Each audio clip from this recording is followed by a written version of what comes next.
Rama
Namo Vishnupadaya Krishna Prasad Srimati Bhakti Vedanta Swami Namaste Surya Devi Gauravani Prasarani Sesa Sanya Bhakti Prasad Om Vinayasya Janajana Sva Vitanjana Vitale Sanya Vipakadana Vedapisa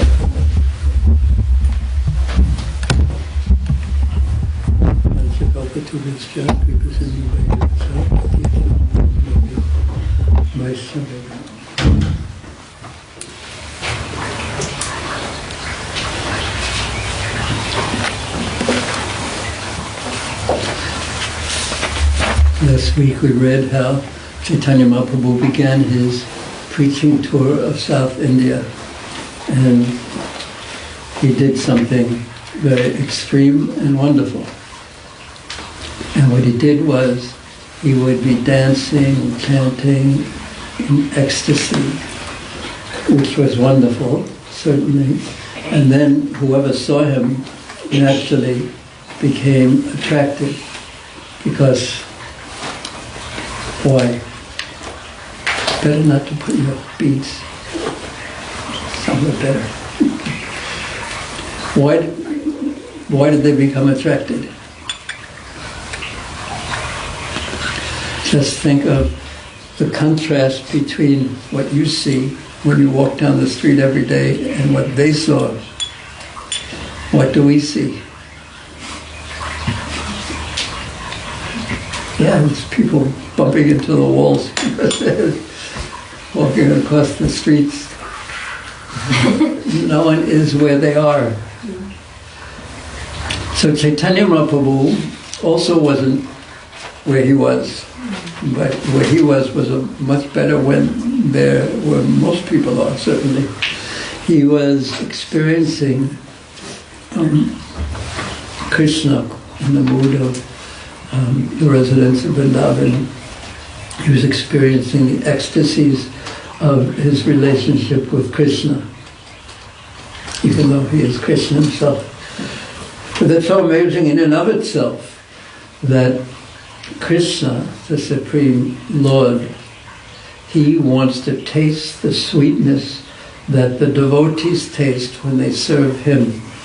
So this is extraordinary, because that's the one thing that he is unable to do, to taste what it's like from the point of view of the asraya. He is Vishaya, he's the object of the love of his devotees. So how is he going to taste what the devotees experience? He's attracted to that. His mind goes to taste that because their ecstasy in serving him, in loving him, is so complete that it captures him. So he wants to see what it is in him that is so attractive to them that they give their hearts to him in such a way that they'll do anything for him. The love is so full, so tremendous, so extraordinary. So he wants to taste what they're tasting. He wants to know what it's like being in the position of the asraya tattva, of the ocean of love, the repository of love, the shelter of love. So therefore he comes as Mahaprabhu to taste that, and he's overwhelmed, even though he's Krishna, he's overwhelmed with the taste that his devotees taste, and he's in ecstasy.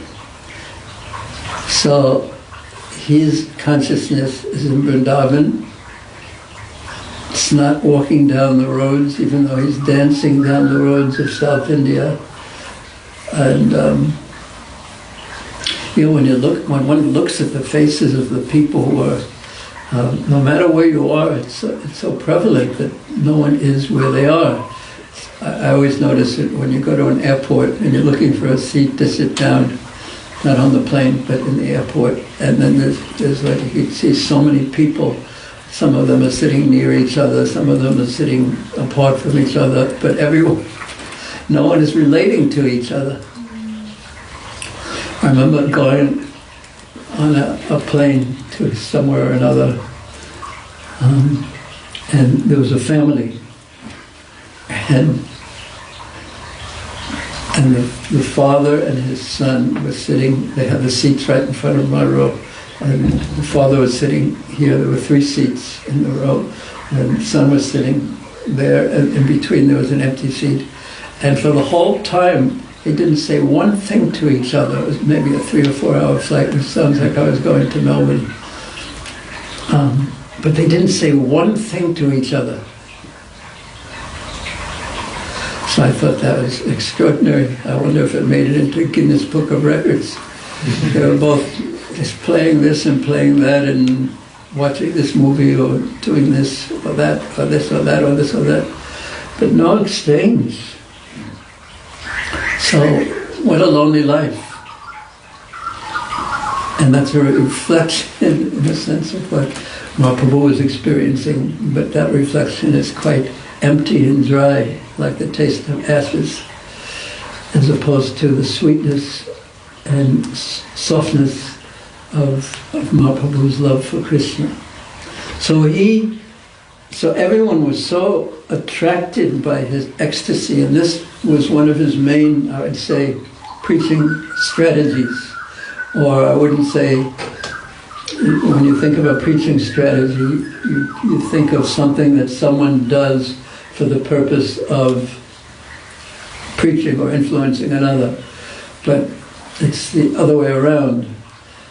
In the case of Caitanya Mahaprabhu, his experience of love for Krishna was so overwhelming that he naturally, his personal internal experience was so overwhelming that he naturally wanted to preach or share it with others. He wanted to distribute the happiness of Krishna consciousness.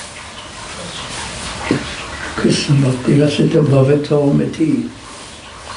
So people would come and watch him, and we'll read more about this, and they would just, and then he would see them, he would glance at them, or he would embrace them, and they would be so overwhelmed by the ecstasy of his touch that they would become infused with bhakti shakti, with his energies. And then they would fall into ecstasy. And they would go back to their village, and they would touch others or something, or look at others, or chant. They'd be so overwhelmed that everyone would be attracted even to them. And in this way, the chanting of the holy names and ecstatic love for Krishna spread in South India. So that was Mahaprabhu's basic preaching strategy. So in this way, the Lord went to the extreme southern part of India, and he converted all the provinces to Vaishnavism. Lord Sri Caitanya Mahaprabhu did not manifest his spiritual potencies in Navadvip, but he did manifest them in South India and liberated all the people there. Now Prabhupada comments on that in his purport. I'll read some of it. In Navadvip, all the learned all the learned scholars are followers, because scholars and followers, if you put the word, you make a sandhi out of it, you get scholars. But we just made that up.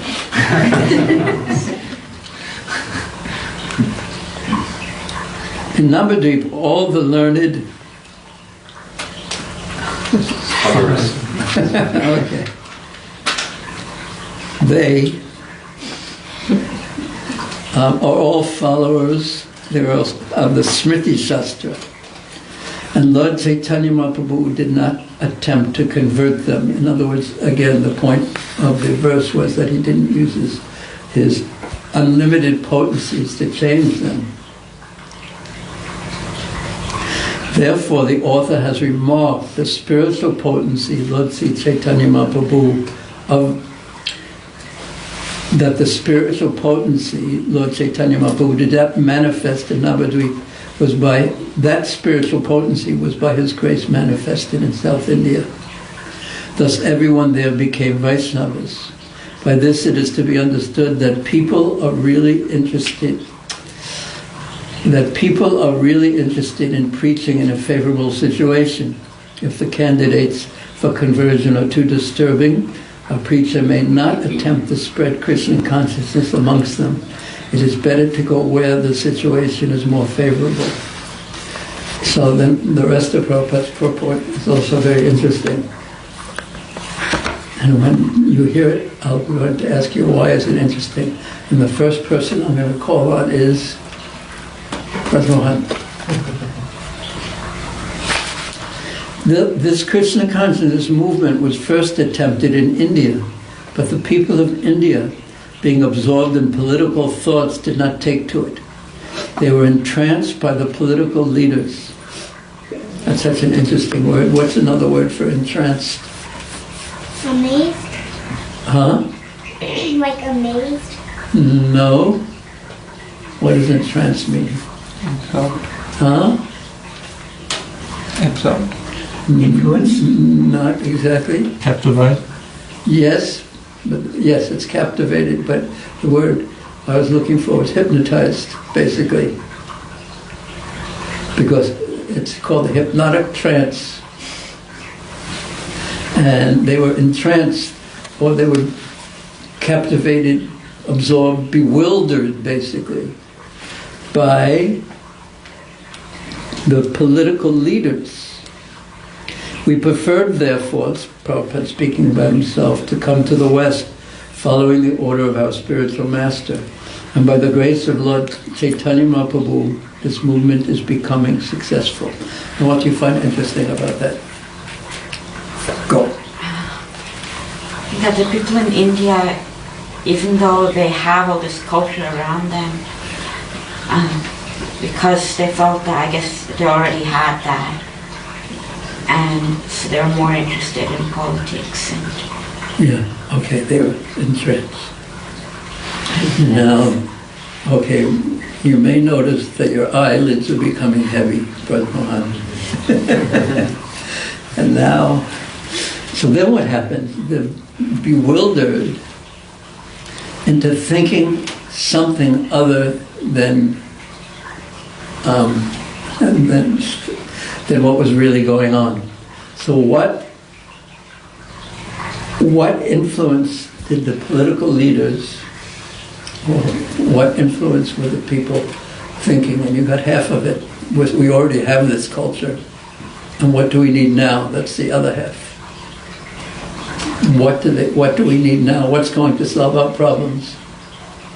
Industrial and economic development. Technology. This is what we need. I recently heard Prabhupada speak on this. We need big skyscrapers, etc., etc., etc. Technology, economic development. What was the other thing? What you said? Industries. Industries. And India was holding a key, and is holding a key to what is really needed. Because really no one knows in this world, if you ask anyone, maybe you could all do this today, but will you see anyone not in your family today, or the devotees here? No. So you have any plans for today? Laze around and do nothing? Or go to the library? I don't know. Okay, if you go to the library, you can ask someone, what do you think the goal of your life is? That'll really be a shocker. What is the goal of your life? Now, ask yourself that question, even. What is the goal of my life? Because I didn't give you very much time to ask. You can think about what really is the goal of my life.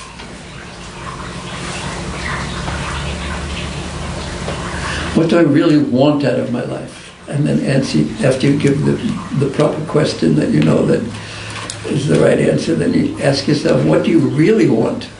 What do you want? What do you really want?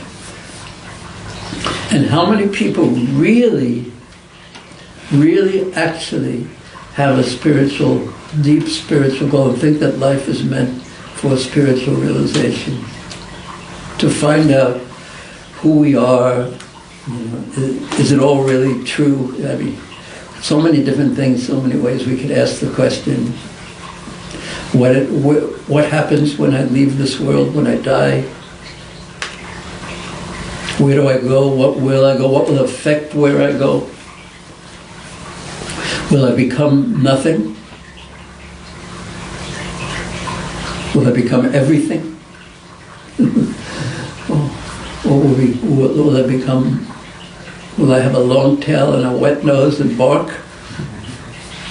What will happen to me? So, unless we ascribe a goal to life, how will we know if we're living in a way that is harmonious with ourselves and what we want? And most of us feel somewhat disjointed from ourselves because we're not really in harmony with this because we're not really thinking in terms of this question. So, what else did you find interesting about what Prabhupada said in the last part? Srila Prabhupada is giving the credit to Sri Caitanya Mahaprabhu for the successful preaching of the in the West. And he was following the order of his spiritual master. And what else? Chaitanya Mahaprabhu was bestowing mercy on everybody, no matter what, not distinguishing. Yeah, and Prabhupada certainly did that. Yeah. Chaitanya Mahaprabhu was not disturbing people who are very fixed on a particular path and It was a wrong path. But I have a what else? Srila Prabhupada is saying the movement is growing, very optimistic. That when it was still small, I think at that time it was still small, but his vision was very big. Yeah, and he didn't say it is successful, it's becoming successful is what he said. Anyway, okay, as long as you're all trying to read my mind, go ahead. There's one more attempt at reading my mind. What am I thinking? Prabhupada, even though he was unsuccessful in India, he didn't try to manipulate the teachings. He still kept as it is.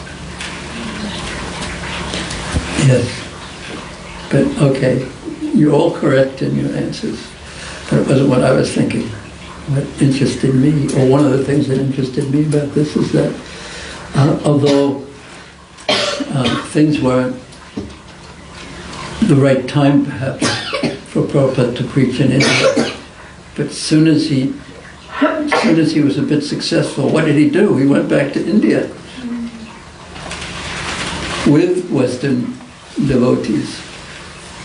And even some of his disciples at that time thought, why is Prabhupada doing this? You know, the West the Krishna consciousness is really growing.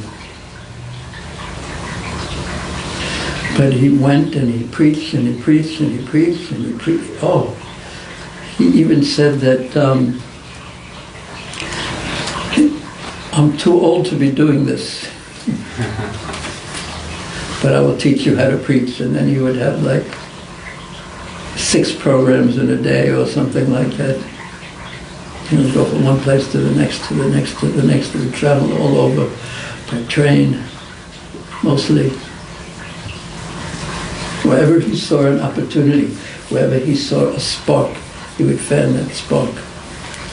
And so much because of what Prabhupada and his disciples did, then that Krishna consciousness is really incredibly growing in India at this particular time.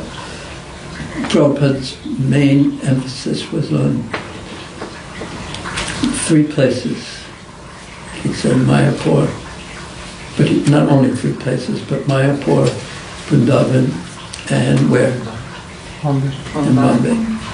But he preached in so many other places too. We made them in Calcutta, Delhi, Hyderabad, so many places he went. But these three places are so prominent. It's incredible. In Vrindavan, there's such a problem nowadays in the temple, is that you just can't fit all the people in. Especially in Kartik in Vrindavan. People don't fit in. There's just too many people. And I was communicating with one of the managers, and they said it's hot in Vrindavan now, and very, very, very warm. And the only thing that it's not warmer than is the next day, because during the summer, your only respite is that today it's so hot, but at least it's not as hot as it's going to be tomorrow. But they're afraid that someone's going to faint and die in there because it's so crowded and there's so many people.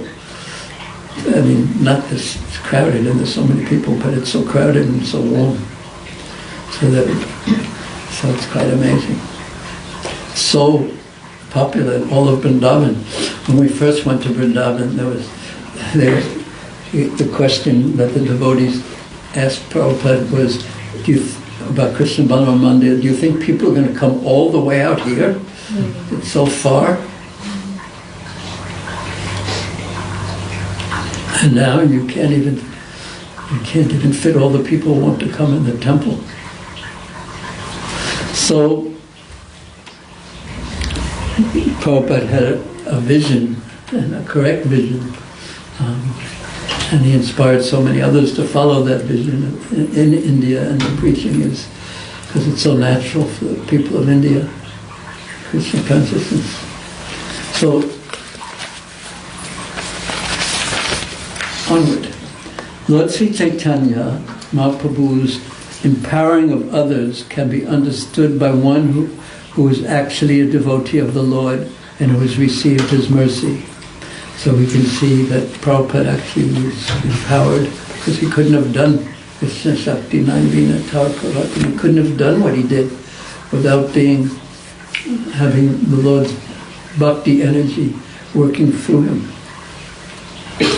If one does not believe in the uncommon transcendental pastimes, now here's another one for you, Braj Mohan, ready?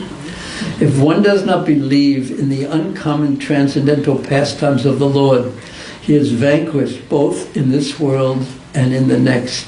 Now that sounds like a very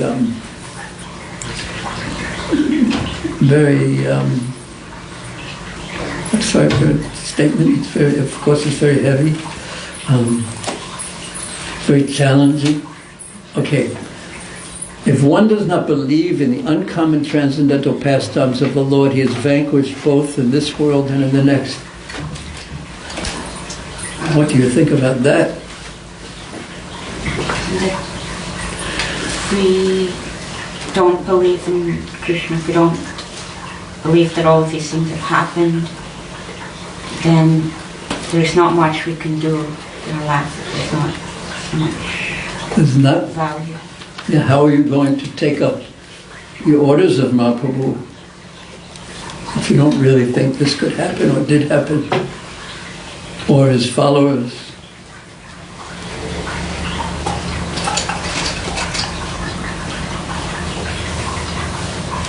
And without that trust, how will one take it seriously?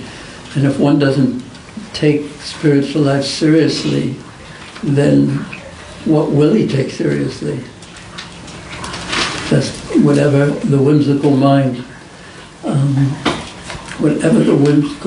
happens to whisper very loudly in our ear, we will take seriously. That's the nature of the living entity's relationship with his mind.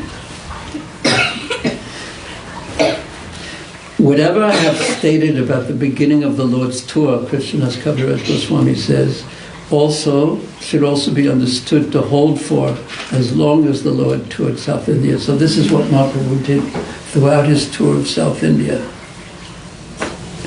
He empowered people, he danced and chanted in ecstasy, was crying tears were pouring from his eyes like torrents of rain, and no one had ever seen anything like this before. And they were so attracted. And he empowered them.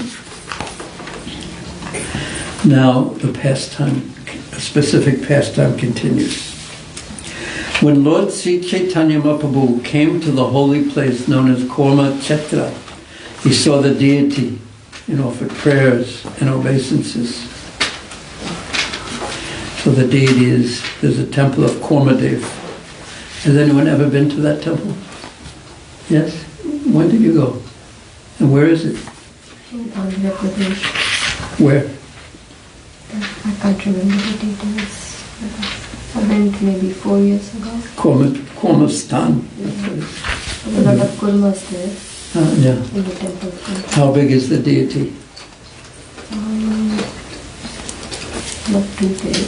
Not too big, matters. Okay, good answer. Not too big, not like this. That's not too big. While at this place, Lord Sri Caitanya Mahaprabhu was in his usual ecstasy of love of Godhead. And he was laughing, he was crying, he was dancing and chanting. Everyone who saw him was astonished. Chamatkar. After hearing of these wonderful occurrences, everyone came to see him there. When they saw the beauty of the Lord and his ecstatic condition, they were all struck with wonder. Chamatkar again. Dekhi hoila chamatkar. Prabodha rupa premi dekhi hoila chamatkar. When they saw he was the form of prem, of love for Krishna. They were all astonished. They were filled with wonder. This is something amazing because no one had ever seen it before. And it was attractive because you'd think if you saw someone laughing, crying, dancing and chanting, it would be quite unusual. You might keep a little bit of a distance from such a person walking down the road like that, but no. He was beautiful, unlimitedly beautiful. Just think of how beautiful unlimitedly beautiful is. And he was effulgent, unlimitedly attractive. And everyone was struck with wonder. And so much power, Shakti, was coming from him. What is this person experiencing? And it was attractive to them.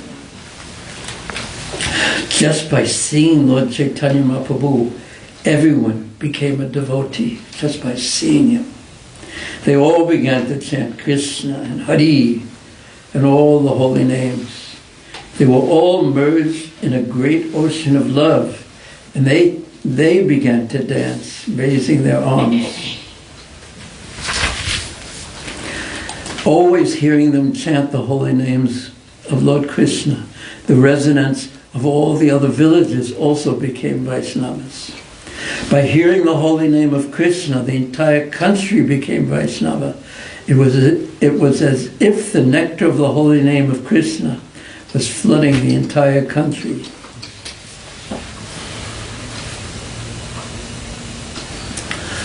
What does that make you think?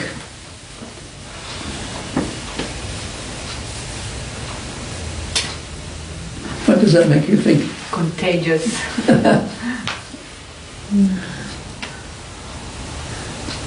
It's an epidemic, pandemic going on. It's catching. And it had its source.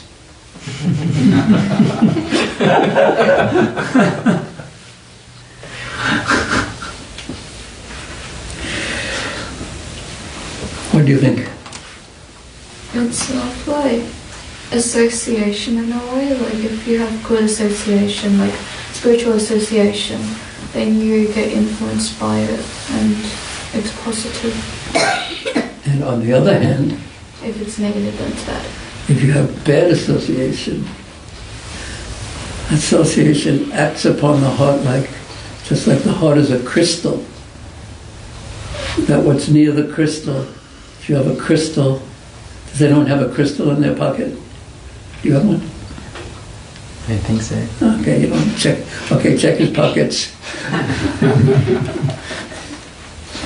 I have one at home. Yeah. Actually, I have lots at home. How big? Are they clear? Well, it's like this big and it's like spiky on the top. But is it clear? Yeah, it has like... What would happen if you took a red piece of cloth and put it right behind the crystal, and then you looked through it, the crystal? What would you see? The crystal? Yes, but what color would it look like? What do you mean? You know what I mean. If you had a red piece of cloth over here, okay. There's a red piece of cloth over here, and your clear crystal is over here, and you were over here, and you were looking through the crystal. Now, what color would it look like? Red? Perhaps. It would look red, but the crystal isn't red, Yeah. but it takes on the color of what it's Yes. near it. That's the point. So consciousness is like that. Our consciousness is like that. So accepting this is true, what lesson could we learn from this?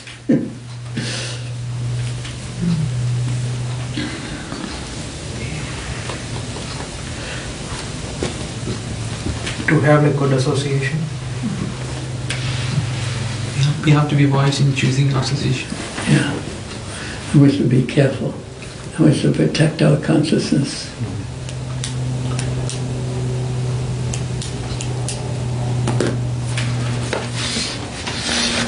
Why? Why should we protect our consciousness? If we don't, we will get the color which we don't want. And why should we not get the colors that we don't want?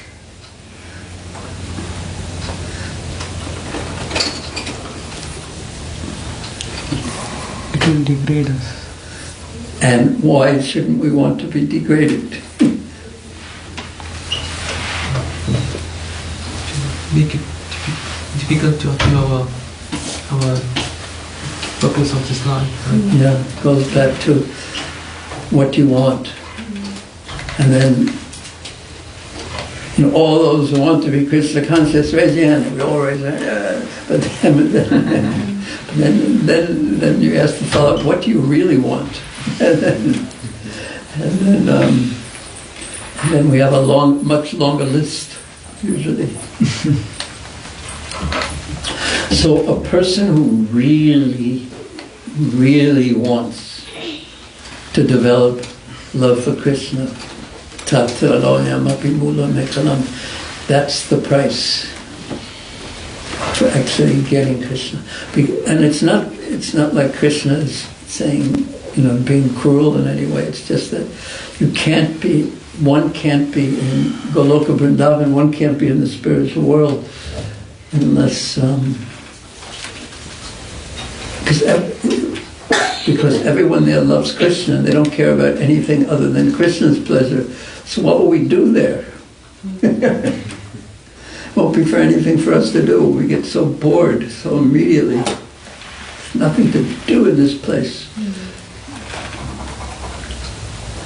It's that way. There's an incompatibility of the consciousness. So when our consciousness is filled with love for Krishna, then we're automatically there, because that's what we want, and then Krishna reciprocates tamam prapanyante.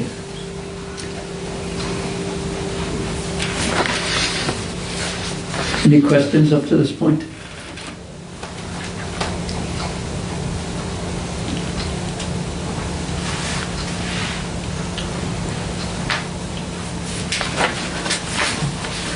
It could have an answer, but there's no questions, so I can't use it.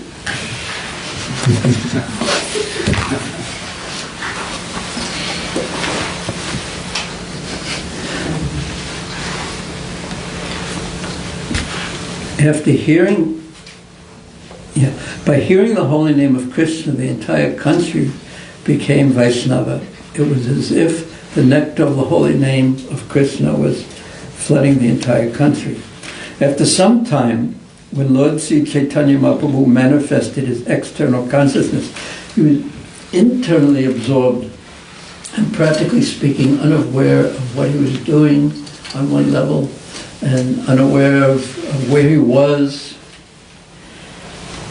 After some time, a priest of the Lord Korma deity gave him various offerings. Sri Chaitanya Mahaprabhu's mode of preaching has already been explained, and I shall not repeat the explanation. In whatever village the Lord entered, his behavior was the same. So how would you characterize, what do you remember of his methodology? What did Mahaprabhu do? Yes, one thing. You say one thing. Dancing. He danced. Vasu Dampu. What did he do when he... What was his preaching? What did he do? By example. Okay, what did he do by his example? Be in ecstasy. Yeah, it was simple. There was just ecstatic love of Krishna all the time, internally absorbed. Anything else? He also said to chant Hari, Hari. Yeah, told everyone to chant. Anything else? Mahaprabhu's? He's always chanting himself. He was roaring and chanting. Roaring. His chanting, he was just coming from deep within inside him. What else did he? Did he raise your hand? No. He embraced others. Yeah, he embraced others. We don't try that one very much on the streets of Perth. That wouldn't work very well. End up incarcerated. He was also beautiful, so beautiful, and so attractive, and so effulgent.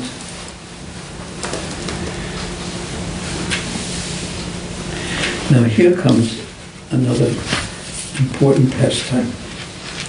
Not another one, but here comes one of the another element of what Mahaprabhu did. In one village, there was a Vedic Brahmana named Korma. He invited Lord Chaitanya Mahaprabhu to his home with great respect and devotion.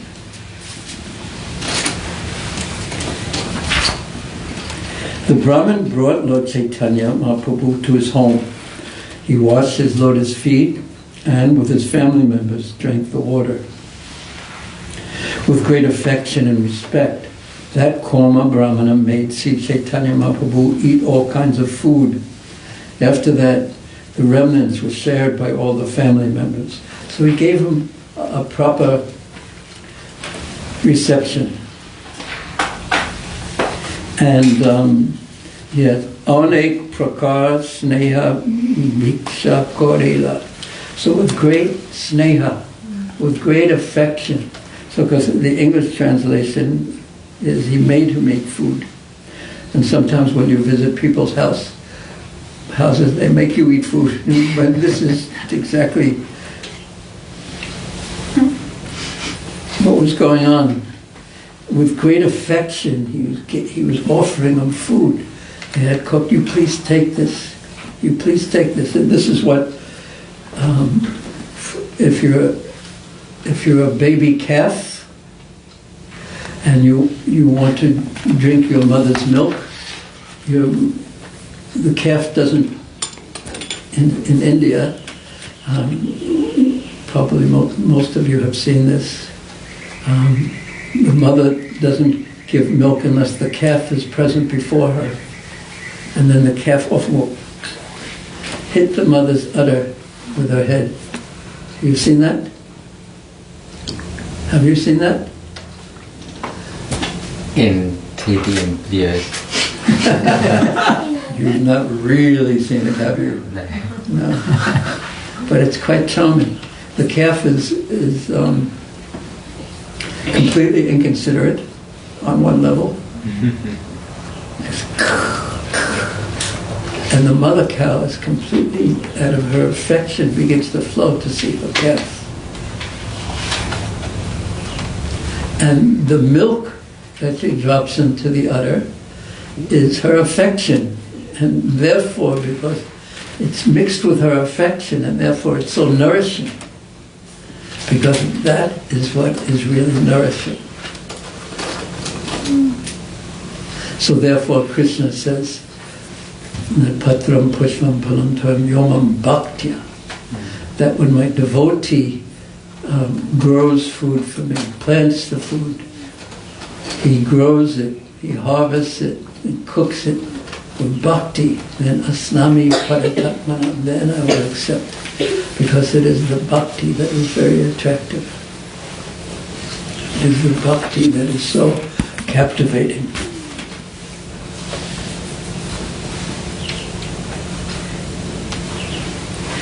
And then they share the remnants of all the family members. So in Caitanya Caritamrta later, there are 4 things that are very, very spiritually potent that are mentioned in dealing with devotees. Does anyone know what they are? Rajmohan? Yes. Baba. Rajmohan ki Baba. Bhakta Bhaktapada is the dust from the lotus feet of Vaishnava.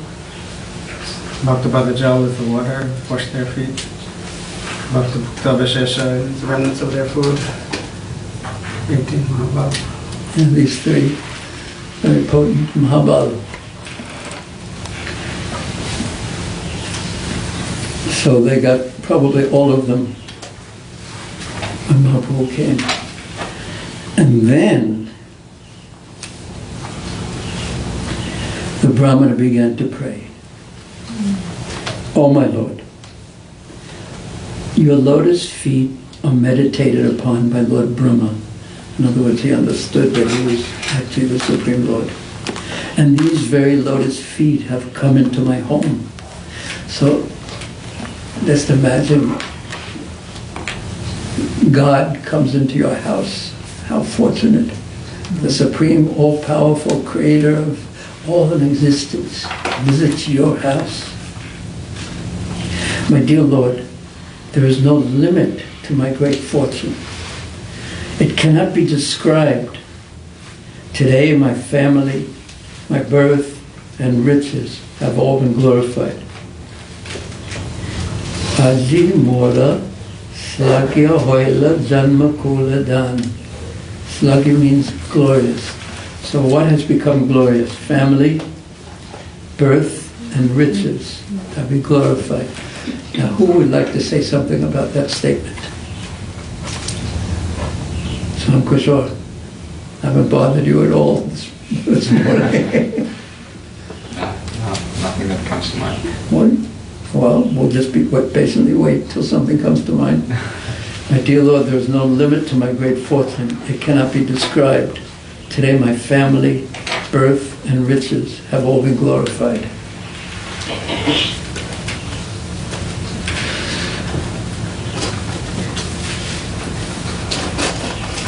What I understand from that is that these different aspects have been glorified because he's using it in the service of the Lord. That's the only way I can make sense of it.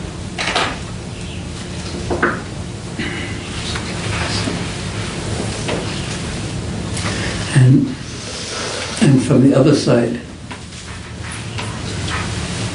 they're glorious because they're being used in the service of the Lord. And the other side, what are they getting from it? What does his family get from it? Mercy. Huh? Mercy. Yeah. But just remember what it was like for all the people who touched Mahaprabhu.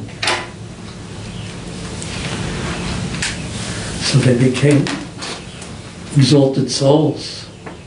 So they got something from it. And his birth, successful now, because there's a purpose to life. And Kula family, and Dan, my wealth, is glorious, because now I'm truly wealthy. Because I have wealth that will never leave me. All the trinkets of wealth that we gain in this world, one can question their value because we must leave them behind. And are they real wealth? And are they really ours? And Lakshmi is famous for being chanchal, flickering. She comes and she goes at her will. So he's praying to Mahaprabhu. This effulgent, ecstatic, charismatic person is in your house, and you've got him all for yourself. And you can say anything you want to him. And you can ask him for anything you want. Now what would you do? Don't know. Huh? I don't know. It's something to think about. What would you say? Because he's going to ask him for something that's in the next verse. My dear Lord, kindly show me your favor and please get me a new bicycle. Because my old one has a flat tire and it's so old, and my friend next door has a better bicycle than mine. Please get me a new bicycle. And please make he have flat tires.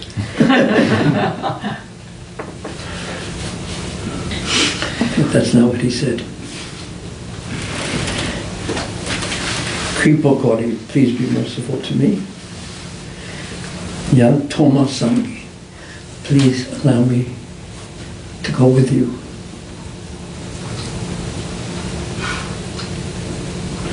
Didn't want to give up the greatest wealth of the company of Sri Caitanya Mahaprabhu, because just the touch of him, of his transcendental body, or the touch of his calling out Krishna's names, and that sound vibration entering his people's ears would cause them to be in ecstasy.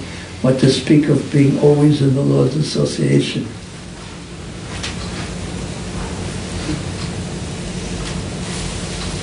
My dear Lord, kindly show me favor and let me go with you. This is the blessing I want.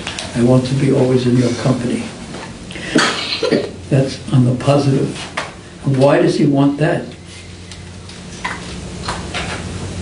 I can no longer tolerate the waves of misery caused by materialistic life.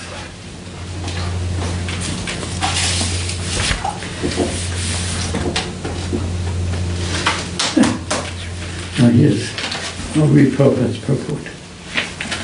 This statement is applicable for everyone, regardless of how rich or prosperous one may be. Narottama Das Thakur has confirmed this statement, Samsara Vishanale, Diva Nishi Hiya Jale. He states that the materialistic way of life causes a burning in the heart. One cannot make any provisions for the troublesome life of the material world.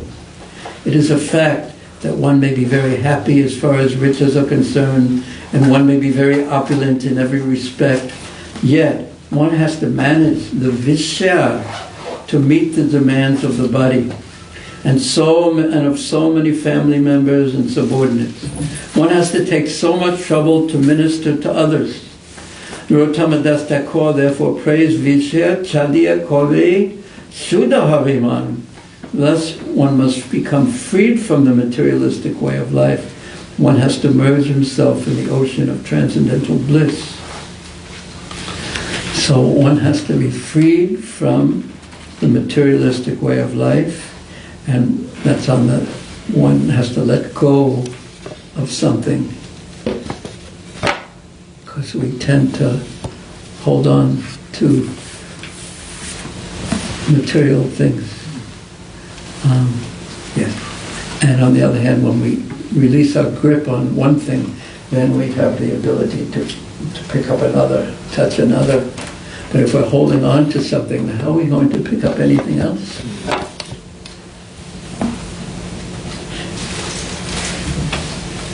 So what are we, Prabhupada starts by saying this statement is applicable for everyone. And then, so what one must give up? And then, and why would one give it up? Because especially if it's all that we have. And Prabhupada, there's one talk where Prabhupada says he was on a train when he was many years before, in Sheldar Station.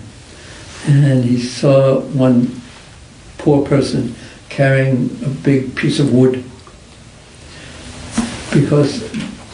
and he was going to use that for burning, for firewood. And that's what the presumption was that. And it was, and Prabhupada saw that as, it's not really that valuable, just a piece of wood. But he was a poor man and this is all he had. And it was very important to him to have that because he could take it home and then light a fire and keep warm or cook something. And that's all he had. So that was very important for him.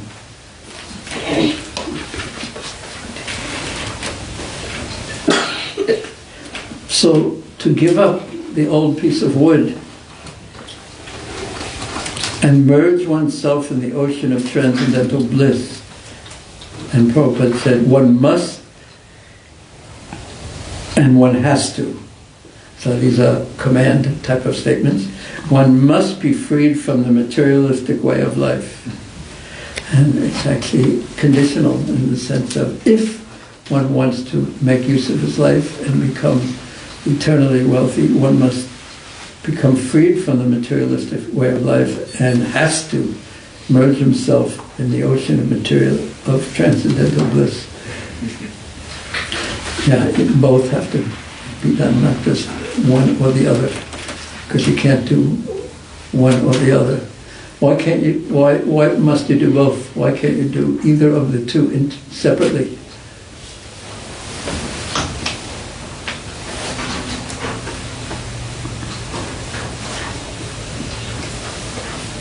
In the sense you could make the best use of bad materialistic bargain, so be of this world but not, to be in the world but not of this world kind of thing. And how long, and you mean without being spiritually ecstatic? No, so not being absorbed materially while being in this material world, while using... So that means you have neither? Well, I guess you could... Because my question was, okay, but yours is an interesting answer. My question was, is it possible to have one but not the other? Can you be fully ecstatic spiritually but not give up the material? Or can you give up the material and not be ecstatic spiritually? And your answer was more maybe something in between. Yeah, both. I think it's possible for both. Okay, but then the question is that the materialistic way of life that you're describing? No. No. And is it, anyway, the point that, yes? It's like, there's a saying that you can't go on the river with two boats, like your both feet and you're in two boats. What happens if you put one foot in one boat and the other foot in another boat? You're falling. Yes. Or you'll end up in the materialistic boat. Because you can't maintain spiritual, you can't retain material detachment unless one has paramvisvanavartite, unless one is really tasting something higher. And one can't taste something higher if one is clinging tightly to material things. So anyway, that was the simple way of what I wanted to say. That was my understanding. Because a renunciant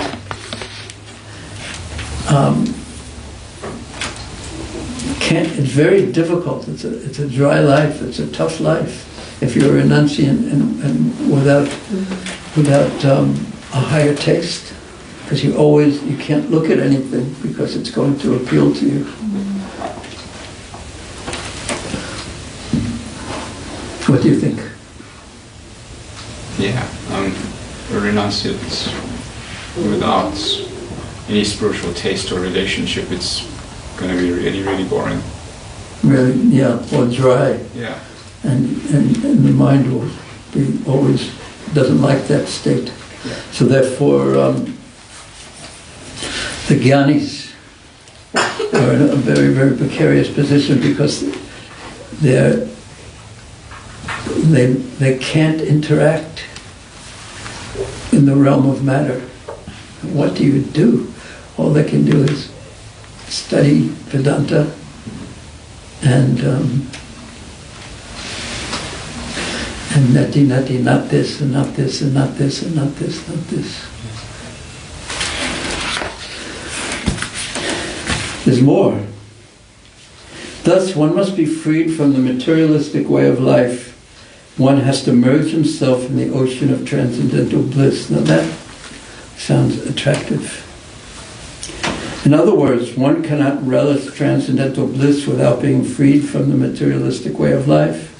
It appears that the Brahmana named Korma was materially very happy, for he expressed his family tradition as Janmakola Dhan. Now being glorious, he wanted to leave all these material opulences. He wanted to travel with Sri Caitanya Mahaprabhu. According to the Vedic way of civilization, one should leave his family after attaining 50 years of age and go to the forest of Vrindavan to devote the rest of his life to the service of the Lord. Now Mahaprabhu's answer to this is very wonderful. But we won't start it now because it's a whole different section. That's wonderful. So wonderful. Thank you very much. Any questions or comments? What question are you asking yourself right now? Or what inside is your internal comment right now that you're not speaking?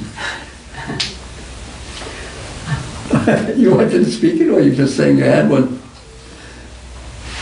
You wanted to say something? So we hear that you converted the whole South India, but my doubt is that there doesn't seem to be any lasting trace of that. Over the years, people don't know what Chaitanya Mahaprabhu is in South India. Whereas in Bengal, Orissa, their culture maintained, but there doesn't seem to have any lasting, even noticeable effects. And scholars have looked. Yeah, it's true.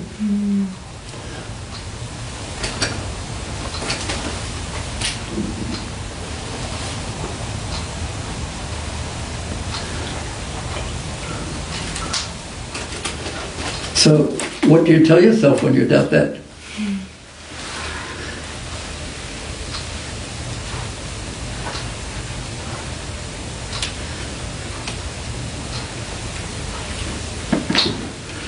Well, one thing is that 500 years isn't a short time. It is a short time when compares it to eternity, but compared to 5 years,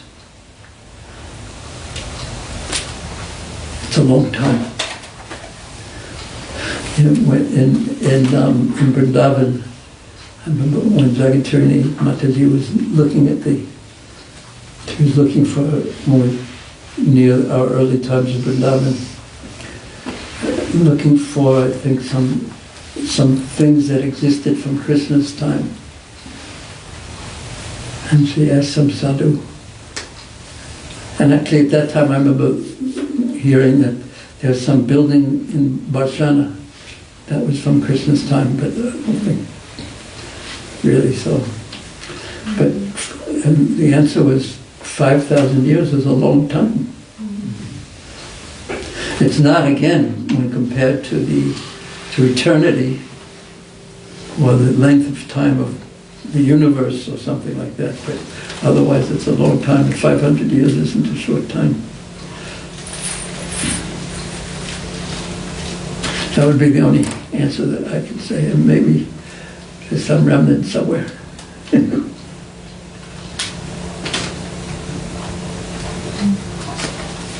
Did you have something to say?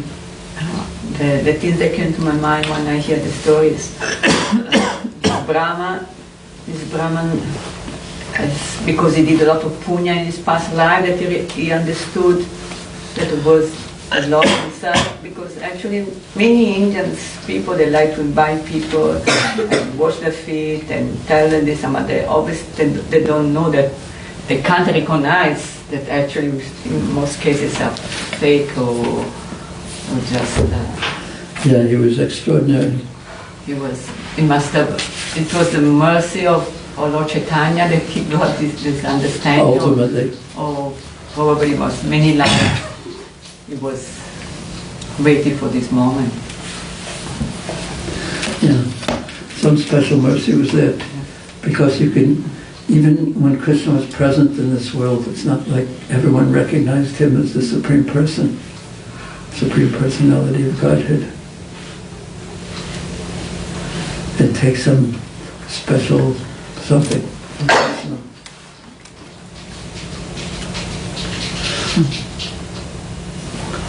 What's the deep meaning of you scratching the right part of your forehead with your right finger? Did you have a question? Yeah. And then you already have the answer. Okay. Next. Okay. Last question. So I found it interesting why Lord Chaitanya didn't. I mean, I didn't get why Lord Chaitanya didn't convert the Smarta Brahmanas, was it? Yeah. Why didn't he? Why he didn't convert the Smarta devotees? Was it? Why the Smarta Brahmins? You know what Smarta Brahmanism, what it means? I think it's when they believe that all Krishna and all of the demigods are all equal. That's their misunderstanding. Yes, but there's, I mean, it's ultimately an impersonal philosophy, but it's basically it's that we're following the Vedic rules very, very, very strictly. But there's no other goal other than following the Vedic rules.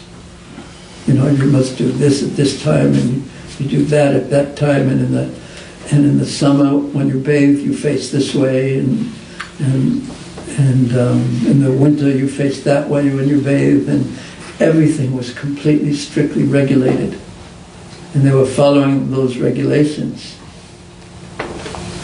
But that was the goal. Not savasya, not to find Krishna vedescha savaraham eva vidyo. So Krishna, Mahaprabhu didn't change them. And that was, he asked everyone to chant Hare Krishna. There was opposition, people teased him sometimes.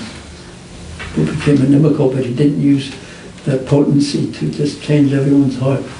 So also in the Bhagavad Gita, there's one verse where Krishna says, Tamaham drishatakura, those who are envious I cast down into demonic species of life.